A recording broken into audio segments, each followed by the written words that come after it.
자, 모든 영 하나님께 올려드립니다. 감사합니다. 자, 은혜 받을 하나님 말씀은 출애굽기 1장 1절에서부터 14절까지 말씀이 되겠습니다. 출애굽기 1장 1절에서부터 14절까지 말씀이 되겠습니다. 성가대원들 날씨가 좀 더우니까요, 가운 벗어도 괜찮습니다. 출애굽기 1장 1절에서부터 14절까지 말씀입니다.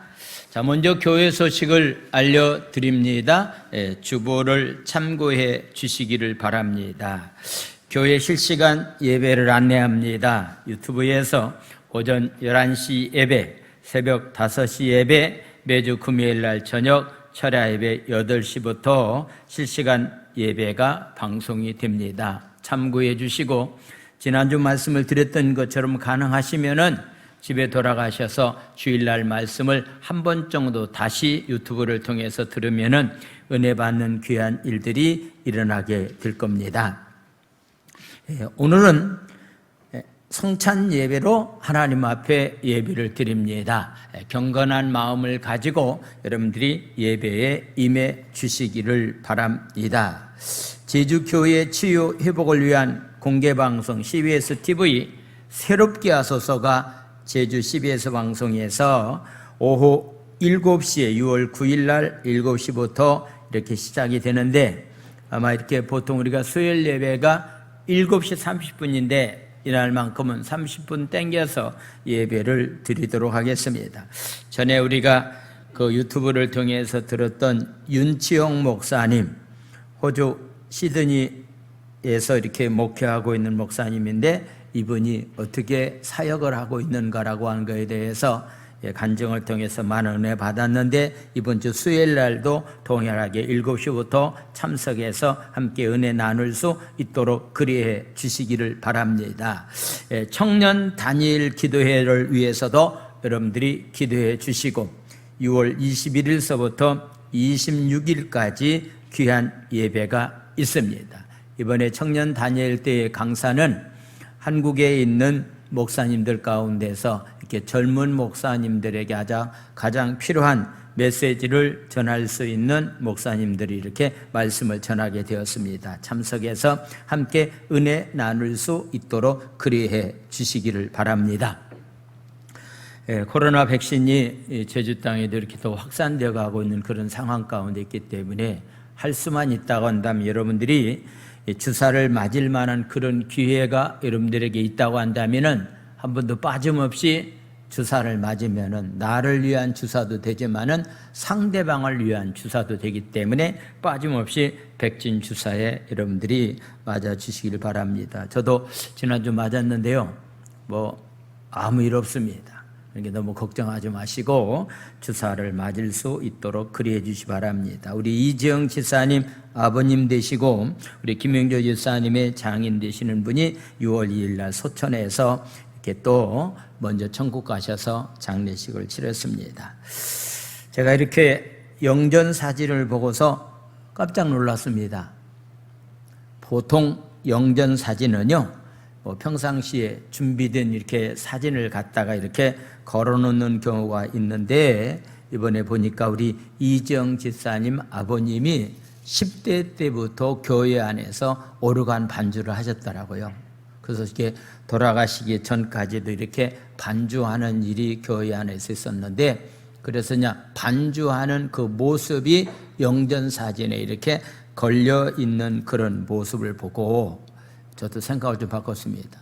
저도 이렇게 다 한 번쯤은 가야 될 길로 가야 될 텐데, 영전 사진을 어떤 모습을 가지고 영전 사진을 걸어놓으면 좋을까라고 하는 그런 생각도 해봤습니다. 아마도 일평생 동안 교회 안에서 반주자로서 일하다가 이렇게 가신 모습이 더 아름다운 모습이었고, 그의 사역을 한번 되돌아볼 수 있는 그런 시간이었습니다. 만나셔서 여러분들 함께 위로해 주시기를 바랍니다. 하나님의 말씀은 출애굽기 1장 1절에서부터 14절까지 말씀입니다. 성경을 다 찾으셔서 제가 한 절 읽고 여러분들이 한 절 큰 소리로 성경을 서로 교독합니다. 야곱과 함께 각각 자기 가족을 데리고 애굽에 이른 이스라엘 아들들의 이름은 이러하니 루벤과 시몬과 레위와 유다와 이사갈과 스불론과 베냐민과 단과 납달리와 갓과 아셀이요 야곱의 허리에서 나온 사람이 모두 70이요 요셉은 애굽에 있었더라. 요셉과 그의 모든 형제와 그 시대의 사람들은 다 죽고 이스라엘 자손은 생육하고 불어나 번성하고 매우 강하여 온 땅에 가득하게 되었더라. 요셉을 알지 못하는 새 왕이 일어나 애굽을 다스리더니 그가 그 백성에게 이르되 이 백성 이스라엘 자손이 우리보다 많고 강하도다. 자, 우리가 그들에게 대하여 지혜롭게 하자. 두렵건대 그들이 더 많게 되면 전쟁이 일어날 때에 우리 대적과 합하여 우리와 싸우고 이 땅에서 나갈까 하노라 하고 감독들을 그들 위에 세우고 그들에게 무거운 짐을 지어 괴롭게 하여 그들에게 바알을 위하여 국고성 비돔과 라마셋을 건축하게 하니라. 그러나 학대를 받을수록 더욱 번성하여 퍼져나가니 애굽 사람이 이스라엘 자손으로 말미암아 근심하여 이스라엘 자손에게 이 일을 엄하게 시켜 어려운 노동으로 그들의 생활을 괴롭게 하니 곧 흙 이기기와 벽돌 굽기와 농사의 여러 가지 일이라 그 시키는 일이 모두 엄하였더라. 아멘. 이는 살아계신 하나님의 말씀입니다. 아멘. 자, 우리 합심 기도하겠습니다. 우리의 건강에 위협이 되는 이때를 통하여 고치시고 돌보시는 하나님의 섬세한 역사하심을 경험하게 하소서. 속히 이 환난의 때가 지나갈 수 있도록 역사해 주시며 한국교회가 당하고 있는 시련 속에서 한국교회가 정결해지고 성숙하게 하소서. 하나님의 보호하심을 체험하는 대한민국이 되게 하시고 전염병 치료를 위해 헌신하는 모든 의료진들과 자원봉사자들을 축복하소서. 아멘. 할렐루야.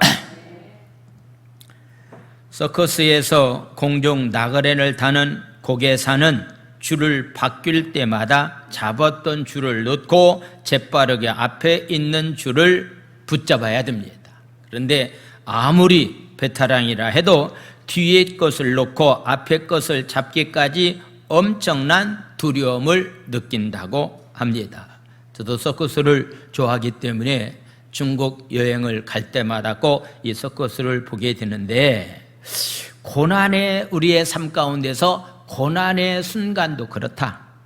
내가 잡고 있는 것을 놓고 앞에 있는 것을 붙잡아야 될 텐데 보이지 않기 때문에 거기에 따르는 불안과 두려움이 찾아오게 됩니다. 이때 필요한 것은 두 가지인데 먼저 세상에 대한 나의 애착을 버리는 것, 이것은 세상과 나는 죽었다고 고백하는 겁니다. 두려움이 생기거나 유혹이 다가올 때마다 마음을 자꾸만 사로잡는 것이 생길 때마다 우리는 이기는 공식이 있다고 한다면 나는 예수님이 죽었을 때 나는 이미 죽었다라고 이렇게 선포하는 겁니다. 나는 그것과는 전혀 이제는 상관이 없다라고 고백하는 것, 이것을 가리켜서 말하기를 놓기라고 말합니다. 놓기. 그 다음에는 잡기가 필요한데 이것은 하나님의 은혜를 붙드는 겁니다. 그래서 앞에 있는 하나님의 은혜를 믿고 의지하는 것만큼 그분의 약속을 소망하고 굳게 붙드는 만큼 우리는 두려움 가운데서 헤어나올 수가 있습니다. 우리는 놓기와 잡기를 잘해야 됩니다. 누구에게나 두려움은 있습니다. 움켜진 줄을 놓아야 하고 다른 줄을 붙잡아야 되기 때문입니다. 그렇습니다. 세상 것을 잘 내려놓는 것만큼 하나님의 약속의 말씀을 믿고 소망의 줄을 붙드는 가운데서 삶을 살아간다고 한다면 두려움이 없이 담대하게 살아가게 됩니다. 그럴 때 하나님이 주시는 위로와 평강의 축복을 누리면서 우리는 삶을 살아가게 됩니다. 어린 생명이 10개월 동안 어머니 뱃속에서 탯줄을 삽니다. 탯줄로. 탯줄로 산다고 해서 영원히 탯줄로 사는 것은 아닙니다. 이 땅에 어린 생명이 태어나게 되면 그 순간에 탯줄은 끊고 이제는 입으로 음식을 먹으면서 살아갈 수 있도록 한 것이 하나님이 우리 인간을 만든 하나의 창조의 원리다라고 하는 그런 얘기입니다. 신앙생활하는 사람들이 원리가 있습니다. 이제는 세상에 있는 모든 것들을 내가 어떻게 움켜쥐고서 하려고 하지 말고 세상의 모든 의지했던 것을 이제는 내려놓고 전지전능하신 능력의 손, 주님의 능력의 손을 붙잡고서 담대하게 삶을 살아간다고 한다면은 어떤 고난이 우리에게 온다 할지라도 그 고난과 싸워서 승리하면서 삶을 살아갈 수 있는 그런 삶이 될 수가 있습니다. 오늘부터 출애굽기에 나와 있는 말씀을 드립니다. 오늘은 세기를 인도하시는, 세기를 만드시는 하나님이라고 하는 그런 제목을 가지고서 말씀을 드리겠습니다. 제가 어렸을 때 초등학교 시절에 시골에서 성장을 했는데요, 그때 이제 차량들이 오고 하기 위해서 이렇게 도로를 만드는 그런 모습을 보았는데, 그때 새로 만든 도로라고 해서 뭐라고 얘기하죠? 신장로라고, 이렇게 도로, 신장로, 새로 만든 도로. 그래서 동네 사람들이 부역으로 나가서 도로를 이렇게 만드는 그런 모습을 보았습니다. 그 후에 이제 아스팔트가 깔려지게 되었고 지금은 차량들이 마음껏 다닐 수 있는 좋은 길이 되었는데, 이 출애굽이라고 하는 그런 얘기는 엑스더스라고 하는 말인데, 엑스라고 하는 말은 벗어난다라고 하는 의미를 가지고 있고, 호두스라고 하는 말은 길이라고 하는 의미를 가지고 있습니다. 이 말은 이렇게 말씀을 할 수 있습니다. 새로운 길을 만들어서 우리의 삶을 인도해 주시는 분이 바로 하나님인데, 그런 사실을 기록한 것이 바로 출애굽이라고 하는 그런 말씀입니다. 애굽의 탈출과 가나안 땅을 향해서 여정을 하나님께서 어떻게 그들의 삶을 인도해 주셨는가라고 하는 것을 말씀을 하고 있습니다. 그래서 애굽 생활을 끝나고 종으로서의 삶을 청산하고 하나님께서 새로운 길을 그들에게 허락해 주셔서 약속의 땅까지 들어가는 과정이 기록된 것이 바로 출애굽의 역사입니다. 특별히 오늘 1장에 나와 있는 말씀 보면은요, 하나님이 이스라엘 백성들에게 어떻게 복을 주셨는가라고 하는 그런 말씀입니다.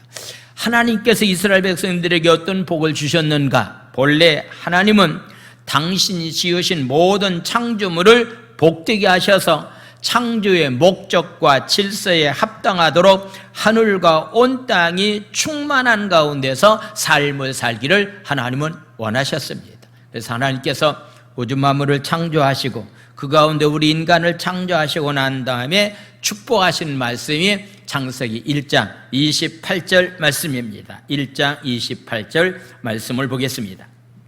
하나님이 그들에게 복을 주시며 하나님이 그들에게 이르시되 생육하고 번성하여 땅에 충만하라, 땅을 정복하라, 바다의 물고기와 하늘의 새와 땅에 움직이는 모든 생물을 다스리면서 삶을 살아가는 그런 놀라운 축복을 하나님은 우리 인간들에게 허락해 주셨다라고 하는 그런 말씀입니다.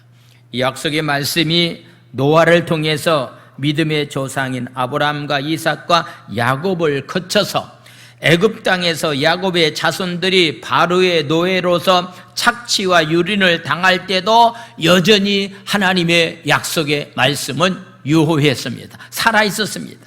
하나님은 특별히 아브라함을 갈대아 우르에서 불러내서 열방을 향해서 너는 복의 근원이 될 것이다 라고서 말씀하셨습니다.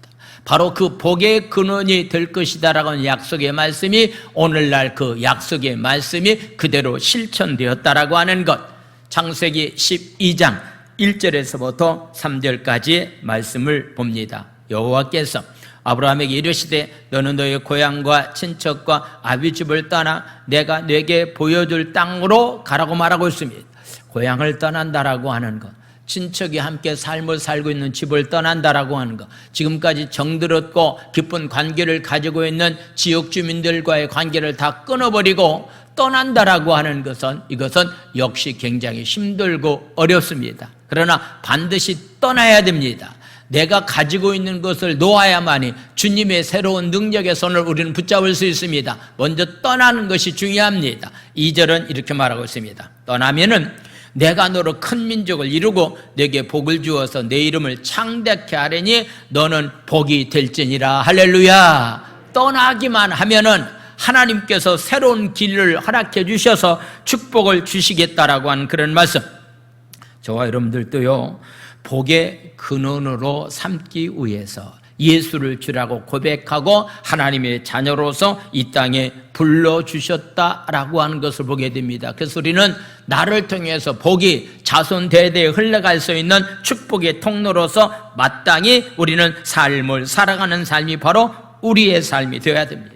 그래서 약속의 땅을 하나님께서 그들에게 허락해 주셔서 그들의 삶 가운데 놀라운 은혜를 주실 것을 말씀하고 있는데, 그래서 순서는 먼저 애굽 나라의 종으로 가서 힘들고 어려운 400여 년의 기간의 괴로움을 당하게 되었다라고 하는 것을 보게 됩니다. 혹시 생각해 볼 때 이런 생각을 할 수 있습니다. 그냥 복을 주시겠다고 약속하셨다고 한다면은 꼭 애굽 나라에 가서 종도로 달 만한 이유가 뭐 있겠느냐? 그냥 가나안 땅으로 쉽게 이렇게 들려보내서 그곳에서 축복을 누리면서 삶을 살아가야 될 텐데, 하나님은 그런 방법을 사용하지 않았습니다. 하나님의 사용하는 방법이 하나 있다고 한다면은 역경과 고난을 통해서 잘 훈련된 사람만이 들어가는 것이 축복의 땅이고 약속의 땅이지, 하나님의 훈련된 사람이 되지 못한 사람이 그 땅에 들어가서 만약에 삶을 산다고 한다면은 하나님 앞에 감사할 수도 없고 그냥 대충대충 삶을 살아갈 수가 있기 때문에 종로로 타면서 훈련받고 난 다음에, 오늘 성경에 나와 있는 말씀이니까요, 70명이 애굽 땅으로 내려갔다. 그 당시에 70명의 숫자를 가지고서 그들이 광야 생활하고 약속의 땅까지 들어가기는 너무 벅찹니다. 왜냐하면 광야길에 적들이 굉장히 많이 기다리고 있었습니다. 그들과 싸워서 이길 만한 힘이 70명의 어떤 면에서 사람들과 가지고는 도저히 할 수가 없기 때문에 하나님은 미리 아시고 그들을 애굽 땅에 가서 종로로 타면서 훈련시키고 난 다음에 지도자인 모세를 통해서 하나님은 귀한 역사를 이끌어 가게 되었습니다. 그래서 출애굽기 1장에 보게 되면은 애굽으로 내려간 야곱의 아들들의 이름을 열거하고 있습니다. 바로 12아들인데 11지파의 사람을 말씀을 하고 있습니다. 이미 요셉이라고 하는 사람은 종으로 팔려가서 애굽 나라에서 축복된 총리로서의 삶을 살게 되었습니다. 그런 상황을 지금 말씀을 하고 있습니다. 그런데 그들이 70명이 내려갔는데 숫자가 굉장히 많아졌습니다.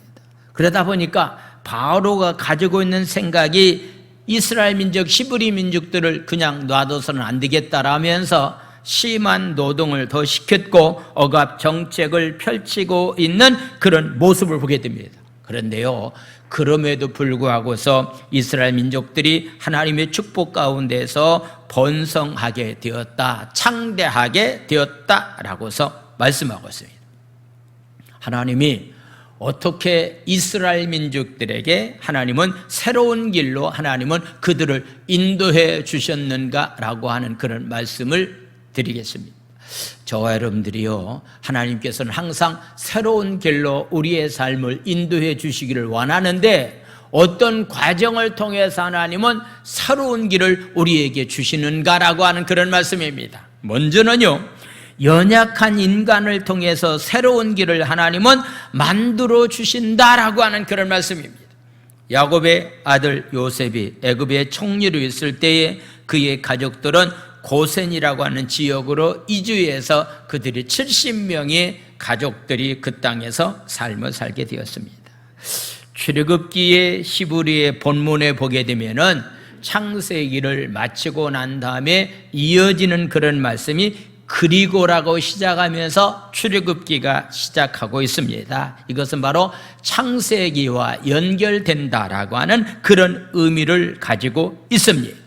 그래서 창세기와 깊이 연결되는 말씀이, 그래서 먼저 하나님은 이스라엘 민족을 위해서 바로 요셉을 종으로 팔려가는 그런 신세가 되었고, 애굽 땅에 가서 그가 총리가 되었을 때 식량을 구하러 갔던 형제들과의 관계, 그러고 난 다음에 야곱이 자기의 아들들을 데리고 이젠 요셉이 살고 있는 그 땅에 들어가게 되었다라고 하는 것은 창세기와 계속적으로 연결되는 그런 말씀이 바로 출애굽기에 나와 있는 말씀입니다. 그런데 하나님께서 연약한 이스라엘 민족 70명에 해당되는 연약한 사람들, 특별히 바로 야곱이라고 하는 사람이 연약한 면이 있는데 그 연약한 면을 통해서 하나님은 역사를 이끌어 가셨다라고 하는 것, 5절에 나와 있는 말씀을 보겠습니다. 야곱의 허리에서 나온 사람이 모두 70명이다. 요셉은 이미 애굽에 있었다라고서 말씀을 하고 있습니다. 그냥 합친다면은 71명이라고 이렇게 봐도 될 것 같습니다. 요셉까지 합친다고 한다면은, 그런데 야곱의 허리에서 나왔다라고서 말했습니다. 허리에서 나왔다. 허리에서라고 하는 말은 히브리 말로 에레크라고 하는 말인데 생식기나 환도뼈, 넓적 다리를 가리키는 말이 바로 야곱의 허리라고 하는 그런 얘기입니다.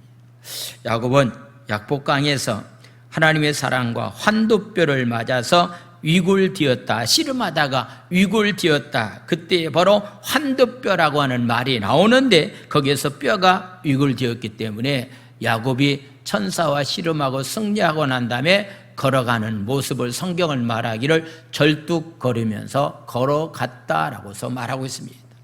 야곱이라고 하는 사람이 이렇게 허리에 이상이 있었던 사람이다라고 하는 그런 얘기입니다. 위골된 환도뼈를 가지고 있는 연약한 존재였다라고 하는 그런 얘기입니다. 그런데 하나님께서 이 연약한 야곱을 통해서 하나님의 놀라운 축복 가운데서 고센 땅에서 생육하고 번성하는 놀라운 은혜와 축복이 그에게 임했다라고 하는 것을 말씀하고 있습니다. 7절의 말씀을 보겠습니다. 7절 말씀. 이스라엘 자손은 생육하고 불어나기를 시작했습니다. 번성했습니다. 매우 강했습니다. 그래서 온 땅에 가득하게 되었다라고서 이렇게 말씀을 하고 있습니다. 그들이 연약한 야곱의 허리에서 나온 존재였지만은 생육하고 번성하고 강한 민족으로 하나님께서는 그들을 축복하셨다라고서 말씀하고 있습니다. 얼마나 커다란 민족을 이뤘는지를 5번 정도 반복하고 있는데 그들이 출애굽 당시에 어느 정도 숫자였는가? 70명이 내려갔는데 그들이 애굽 땅에서 나올 때는 출애굽기 12장 37절에 나와 있는 말씀을 보겠습니다. 12장 37절. 이스라엘 자손이 라함셉을 떠나서 숫곳에 이르니 유아 위에 어린아이 위에 여자 위에 보행하는 장정이 60만 가량이 되었다라고서 말하고 있습니다.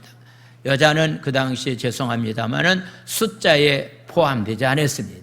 어린아이들도 숫자에 포함되지 않았습니다. 장정만 60만이라고 했기 때문에 보통 우리가 얘기하기를 한 200만 정도가 된다라고 말하고 있습니다. 70명이 200만이 되었다라고 하는 그런 얘기는 3만 배 이상 하나님께서 그들을 인구를 증가시켰다라고서 말하고 있습니다. 야곱의 위골긴 환도뼈에서 나온 70명이 세월이 지나서 200만이 넘는 대국민을 이루게 했습니다. 이글든 환도뼈 곧 연약한 인간에게서 한 민족이 나왔다는 것은 모든 것이 하나님의 주권 속에서 역사해 주심으로 말미암아서 그런 역사가 일어날 수가 있었습니다. 야곱의 가족들은 먹을 것이 없어 애굽에 갔는데 그곳에서 하나님은 커다란 역사를 베풀어 주셨습니다. 그래서 하나님이 아브라함에게 약속한 말씀이 성취되었습니다. 너로 큰 민족이 될 것이다. 너는 복받는 사람이 될 것이다 라고 하는 약속의 말씀이 이루어졌습니다. 그래서 그들이 출애굽할 때는 어떤 일이 있었는가? 출애굽기 12장 35절과 36절에 나와 있는 말씀 보겠습니다. 어떤 일들이 그들에게 있었는가? 커다란 민족이 되었고 하나님께서 그들을 축복해 주셔서 어떤 축복된 일들이 그들에게 있었는가? 출애굽 12장 35절 36절 이스라엘 자손이 모세의 말대로 하여 애굽 사람에게 은금 패물과 의복을 구했습니다. 그랬더니 36절에 말씀 보겠습니다. 여호와께서 애굽 사람들에게 이스라엘 백성에게 은혜를 입히게 하사 그들이 구하는 대로 주게 하심으로 그들이 애굽 사람의 물품을 다 취하였다라고 하는 얘기는 옷뿐만 아니라 양식뿐만 아니라 금은 보화를 다 커다랗게 금은 보화를 그들이 가지고 그들이 출애굽하게 되었다라고 하는 것을 말씀하고 있습니다. 노예 신분으로 갔던 그들에게 하나님은 부자가 되어서 출애굽하는 놀라운 은혜와 축복을 허락해 주셨다라고 하는 것. 하나님은 연약한 인간을 통해서 놀라운 길을 만드시고 놀라운 역사를 오늘 또 그런 귀한 일을 하나님은 행하시는데 우리도 연약하지만은 하나님의 손에 붙잡히면은 강하고 담대한 하나님의 백성으로 우리는 삶을 살게 됩니다. 할렐루야. 지금 삶이 여러분들이 좀 연약한 모습이 있다 할지라도 코로나19 때문에 여러 가지 힘든 면이 있다 할지라도 하나님이 함께 하신다고 한다면 이런 연약한 가운데 있다 할지라도 하나님의 놀라운 축복된 자로서 하나님은 우리의 삶을 새로운 길로 인도해 주실 줄로 믿습니다. 할렐루야. 언제 코로나19가 끝날지도 모르고 새로운 변종 또 바이러스가 나와서 굉장히 힘들게 한다라고 하는 의사들, 의학계에 있는 사람들의 말을 듣지만은 그러나 그 가운데서도 능력이 많으신 하나님의 손이 나를 붙잡아준다고 한다면은 이런 상황 가운데서도 얼마든지 하나님의 은혜 가운데서 우리는 삶을 살게 되었습니다. 할렐루야. 여러분들이 연약한 모습만 보지 마십시오. 연약하지만은 하나님이 나와 함께 계시기 때문에 이런 담대한 믿음을 가지고서 삶을 살아갈 수 있는 자들이 다 되기 원합니다. 할렐루야. 가장 고생스러운 고난을 많이 겪었던 사람이 바로 욥이라고 하는 사람입니다.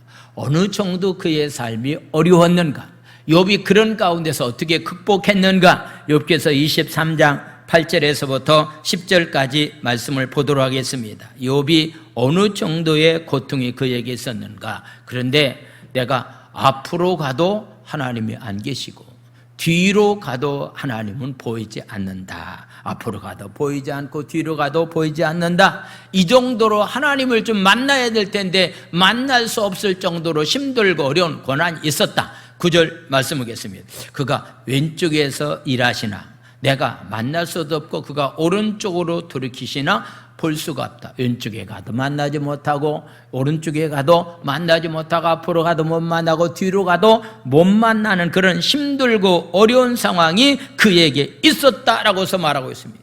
그런데 그런 가운데서 욥의 고백을 한번 들어봐야 됩니다. 10절에 나와 있는 말씀은 우리 한번 다 같이 읽겠습니다. 10절 말씀 읽습니다. 시작. 그러나 내가 가는 길을 그가 하시나니 그가 나를 단련하신 후에는 내가 순금같이 되어 나오리라. 할렐루야. 우리는 지금 한 번도 경험하지 못한 코로나19라고 하는 그런 어떤 면에서 바이러스 때문에 심하고 어려운 가운데 우리가 삶을 살아가고 있는 것 현실이고 분명합니다. 그러나 이런 과정을 통해서 믿음을 가지고서 삶을 산다고 한다면 이런 과정 가운데 하나님은 연단시켜서 하나님의 놀라운 순금같이 나오는 그런 삶을 살게 해줄 것이다. 그래서 이런 고난이 우리에게 온다 할지라도 코로나뿐만 아니라 삶의 현장에 힘들고 어려운 고난이 우리에게 찾아온다 할지라도 우리가 어떻게 삶을 살아가야 될 것인가라고 하는 것은 바로 욥의 고백의 말씀을 다시 한번 들어봅니다.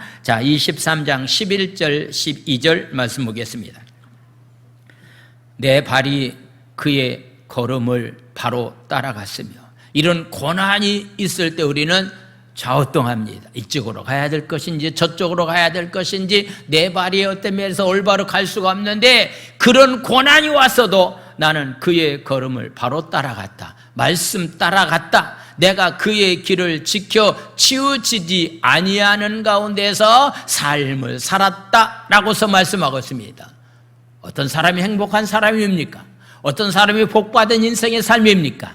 새벽마다 시편 말씀인데 1편에 나와 있는 말씀이니까 복이 있는 사람은 여호와의 말씀을 주야로 묵상하면서 그 가운데서 사는 사람이 바로 축복된 인간의 삶이라고 말하고 있습니다.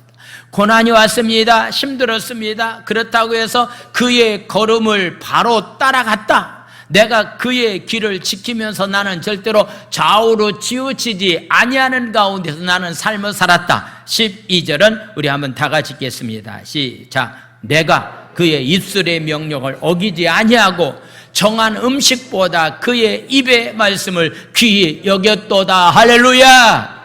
이게 바로 신앙인들이 사는 길입니다. 아무리 힘들고 어렵다 할지라도요, 그의 입술의 명령을 나는 어기지 아니한다. 나는 말씀 따라서 삶을 살아가는 삶이 바로 내 삶이다라고서 말하고 있습니다. 나이가 드신 분들은 미래에 관해서 장래 내가 마무리를 어떻게 할 것인가라고 하는 것에 대해서도 저도 이렇게 기도하고 있습니다. 아마도 나이가 드신 분들은요, 노년에 내가 어떻게 인생의 마무리를 잘할까라고 하는 것이 기도의 제목 가운데 하나라고 생각을 해보게 됩니다. 저는 그런 생각을 해봤습니다. 그냥 뭐 특별한 일을 지금 하려고 하지 말고 노년이 든다 할지라도 내가 지금 하고 있는 대로 말씀 안에 거하면서 말씀을 쫓아가는 자로서의 삶을 살다가 우리 주님 만나면 됩니다. 할렐루야. 특별하게 염려나 걱정할 만한 이유가 우리 가운데 없다라고 하는 것을 말씀하고 있습니다. 사랑하는 성도 여러분, 여러분들이 삶의 현장에 지금 어떤 힘들고 어려운 고난이라고 하는 역경이라고 하는 것이 우리에게 찾아왔다 할지라도 여기에 치우치지 말고 그것 때문에 걱정하거나 염려하지 말고 우리가 하나님의 말씀을 부여잡고서 삶을 살면은 말씀이 우리의 삶을 인도해 주십니다. 할렐루야. 내가 갈 길을 알지 못하지만은 말씀이 내 삶을 인도해 주신다라고 하는 그런 확신을 가지고 욥이 고백하면서 삶을 살았던 것처럼 그런 삶들이 다 되기를 원합니다. 할렐루야. 이젠 요셉을 알지 못하는 새 왕이 애굽의 왕이 되었습니다. 그는 이스라엘 민족의 애굽의 자손보다도 더 강해지는 것을 두려워했습니다. 그래서 이제는 이스라엘 민족을 더 괴롭게 해야 되겠다, 괴롭게 만들어야 되겠다 하면서 국구성을 비돔과 라메셋이라고 하는 곳에 건축하기를 시작을 했습니다. 자, 9절과 10절 말씀을 보겠습니다. 9절과 10절 말씀.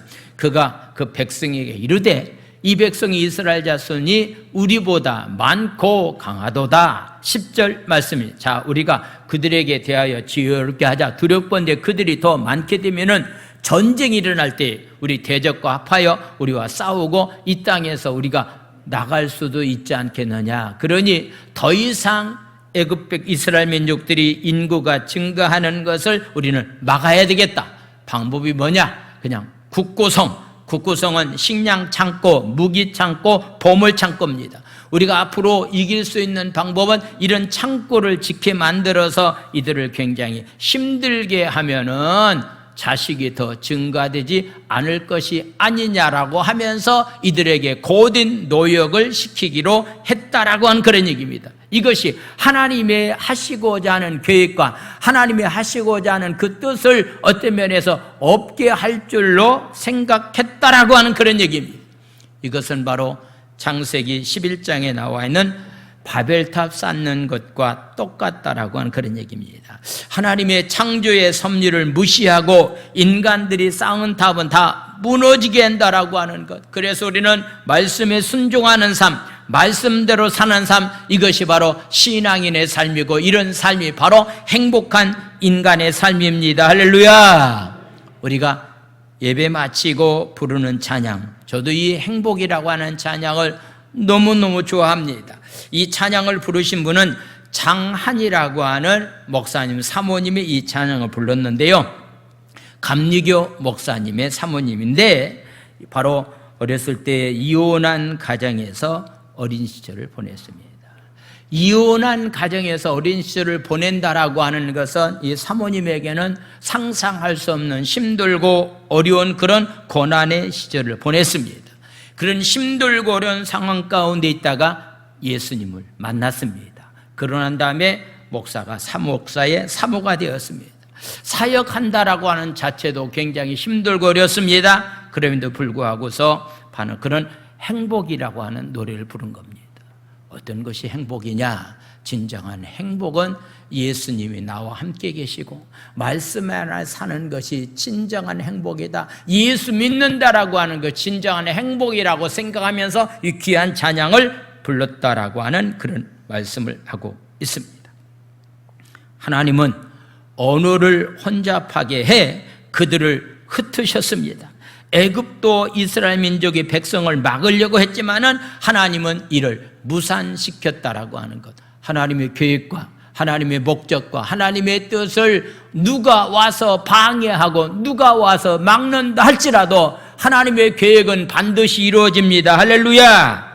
그래서 고센 땅에 국고성이 건축되면서 이스라엘 백성은 강제 노동을 시켰습니다. 14절에 나와 있는 말씀에서 강제 노동을 시켰습니다. 14절 말씀, 어려운 노동으로 그들의 생활을 괴롭게 만들었습니다. 흥 이기기와 벽돌 굽기와 농사의 여러 가지 일이라 그가 시키는 일이 모두 엄했다라고서 말씀을 하고 있습니다. 굉장히 심한 노동을 시켰습니다. 그럼에도 불구하고서 바로의 계획대로 괴로운 시간을 그들은 보냈지만은 하나님의 은혜가 임함으로 인해서 자녀들이 더 생산이 많아져서 인구수가 늘어나게 되었습니다.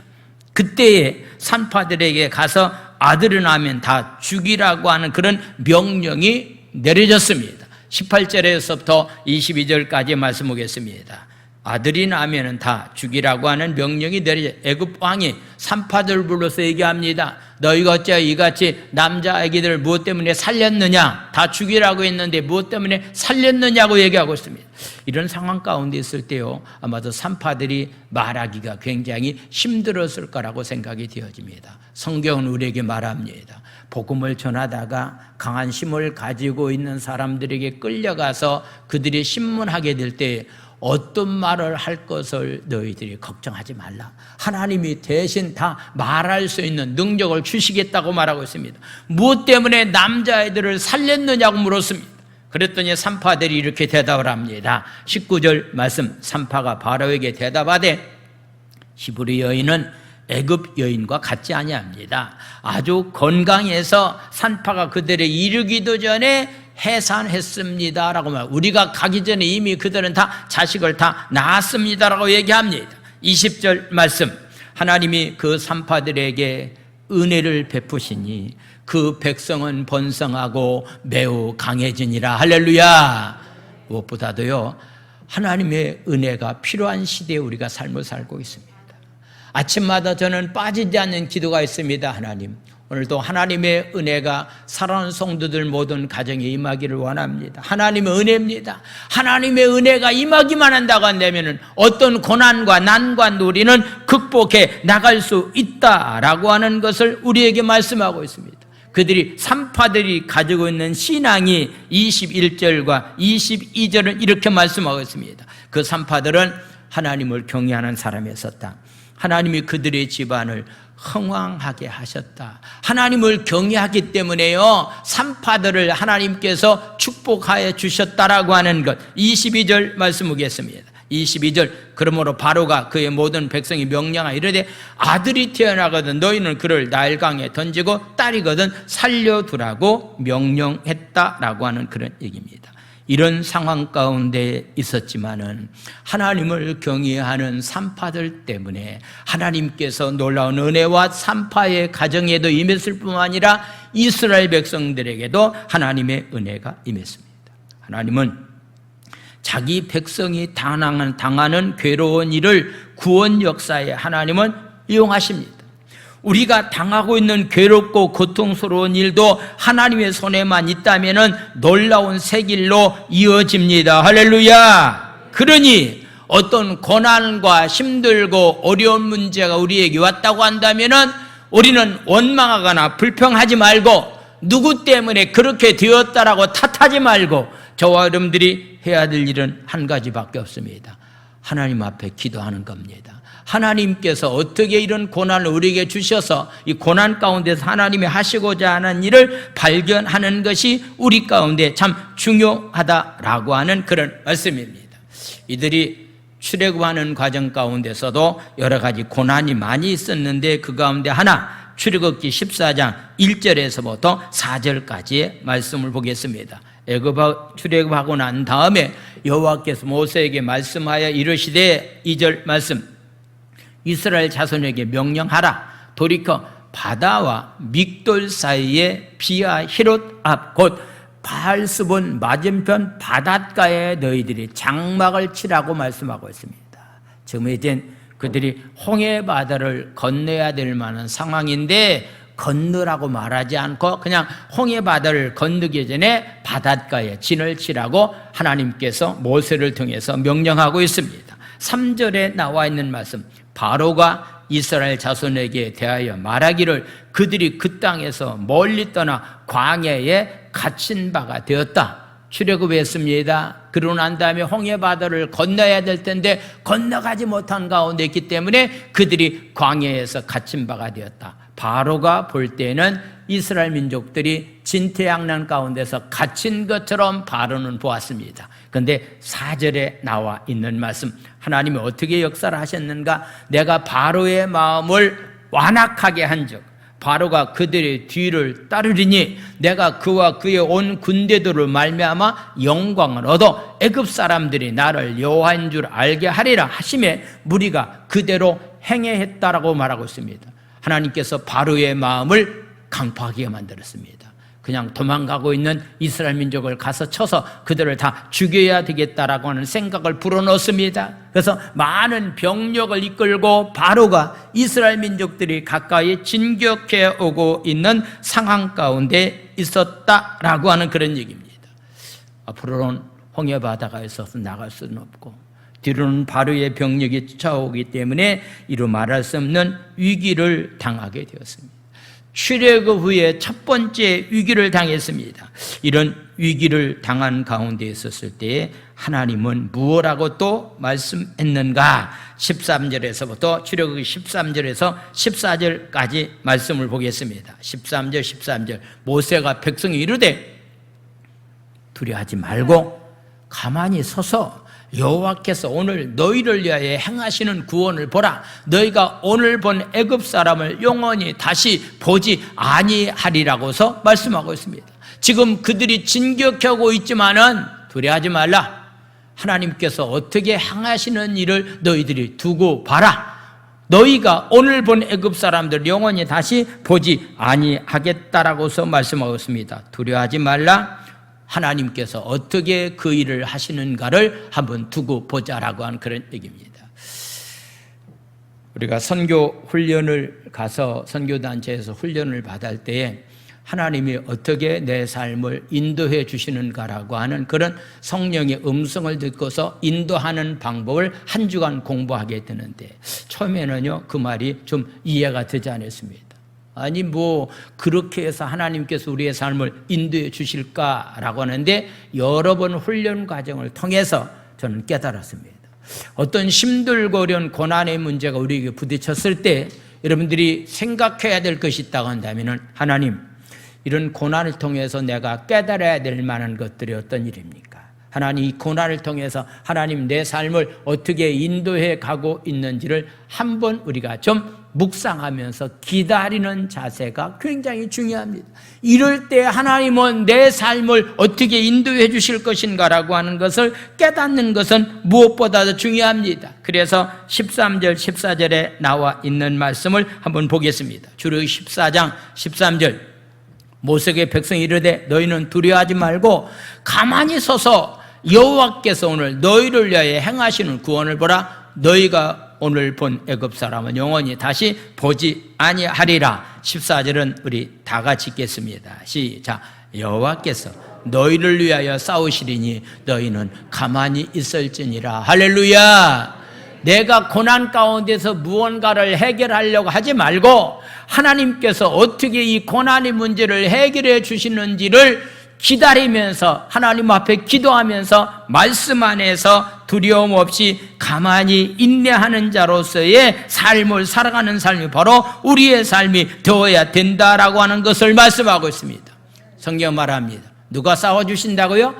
하나님이 싸워주신다는 거예요. 내가 싸우려고 하지 말고 하나님이 싸워주시기 때문에 원망과 불평하지 말고 하나님의 구원의 역사를 바라보라. 할렐루야. 하나님이 인도하는 방법은 고난을 통해서 하나님은 우리의 삶을 인도해 주시는 분이다 라고 하는 것을 보게 됩니다. 하나님은 어떻게 하셨는가? 애굽 군인들이 그들에게 가까이 왔을 때에 출애굽기 14장 20절에 나와 있는 말씀 보면은 하나님께서 이렇게도 역사하셨습니다. 20절 말씀, 애굽진과 이스라엘 진 사이에 이르러서니 저쪽에는 구름과 흑암이 있고 이쪽에는 밤이 밝음으로 밤새도록 저쪽이 이쪽에 가까이 못했다라고서 말하고 있습니다.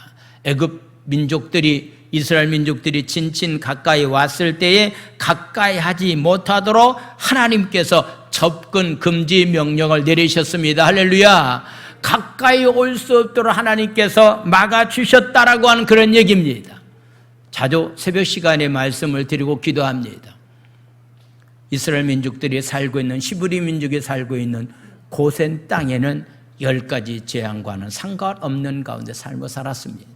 코로나19가 우리를 지금 위협하고 있지만은 우리가 말씀 안에서 믿음을 가지고 삶으로 인해서 전염병이 가까이 않는 그런 축복된 삶을 믿음을 가지고 선포하면서 사는 사람들이 다 되기를 원합니다. 코로나19가 우리에게 가까이 하지 못하도록 날마다 십자가의 보혈의 피에 믿음을 가지고서 무찌르는 자로서의 삶을 살아가는 삶이 바로 우리 가운데 있어야 됩니다.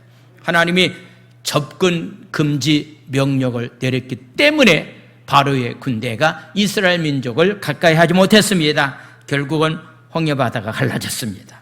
바로 육지가 되어서 이스라엘 민족은 구원받게 되고 애굽의 병력은 홍해바다에서 다 수장되었다, 다 죽게 되었다. 그래서 다시는 애굽의 병력을 보지 않는 놀라운 역사를 하나님께서 허락해 주셨습니다. 하나님은 때로 바다를 육지로 만드시는 분입니다. 길이 없는 곳에 길을 내시는 전지전능하신 창조주의 하나님입니다. 할렐루야. 그냥 앞이 꽉 막혔다고 해서 걱정하지 마십시오. 하나님은 길이 없는 곳에서 길을 만들어 주신 분, 하나님은 바다까지도 육지로 만들어 주시는 분이기 때문에 염려하거나 걱정하지 말고 하나님께 모든 삶을 다 맡기면서 하나님의 인도함을 받는 귀한 삶들이 다 되기를 예수님의 이름으로 축원을 드립니다. 할렐루야. 성찬 예식을 거행하겠습니다. 경건한 마음을 가지고 여러분들이 귀한 예식에 참여해 주시기를 바랍니다. 자, 기도합니다.